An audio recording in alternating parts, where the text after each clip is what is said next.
We wanted people that were insanely great at what they did, but we're not necessarily those seasoned professionals, but who had at the tips of their fingers and in their passion the latest understanding of where technology was and what we could do with that technology, and who wanted to bring that to lots of people. So the neatest thing that happens is when you get a core group of 10 great people, it becomes self-policing as to who they let into that group. So I consider the most important job of someone like myself is recruiting. And so I've built a lot of my success off finding these truly gifted people and not settling for B and C players, but really going for the A players. And I found something. I found that when you get enough A players together, when you go through the incredible work to find 5 of these A players, they really like working with each other because they've never had a chance to do that before. And they don't want to work with B and C players, and so it becomes self-policing, and they only want to hire more A players. And so you build up these pockets of A players, and it propagates. And that's what the Mac team was like. They were all A players. And these were extraordinarily talented people. When you get really good people, they know they're really good, and you don't have to baby people's egos so much. And what really matters is the work. And everybody knows that. That's all that matters is the work. So people are being counted on to do specific pieces of the puzzle. And the most important thing I think you can do for somebody who's really good and who's really being counted on is to point out to them when their work isn't good enough, and to do it very clearly and to articulate why, and to get them back on track. And you need to do that in a way that does not call into question your confidence in their abilities, but leaves not too much room for interpretation that the work that they have done for this particular thing is not good enough to support the goal of the team. And that's a hard thing to do. And I've always taken a very direct approach. So, and I think if you talk to people that have worked with me, the really good people have found it beneficial. Some people have hated it, But,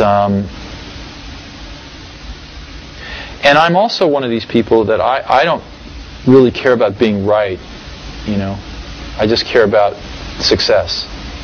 So you'll find a lot of people that will tell you that I had a very strong opinion, and they presented evidence to the contrary, and 5 minutes later I completely changed my mind.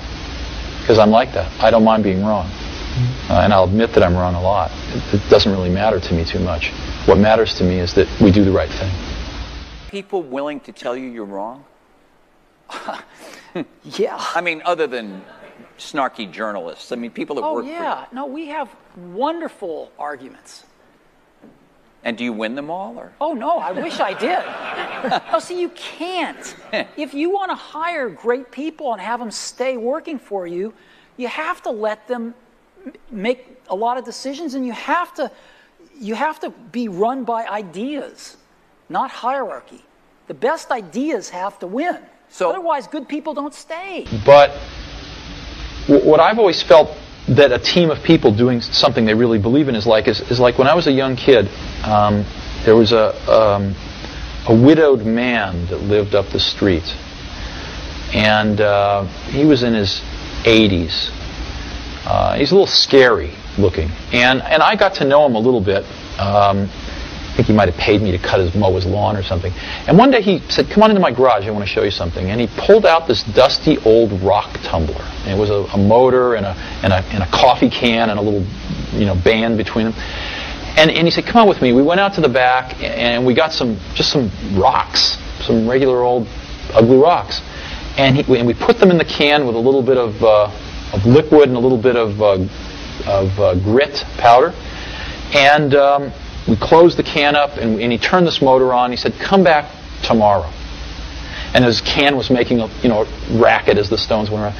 And I came back the next day, and we opened the can, and we took out these amazingly beautiful polished rocks. The same common stones that had gone in through rubbing against each other like this, creating a little bit of friction, creating a little bit of noise, had come out these beautiful polished rocks.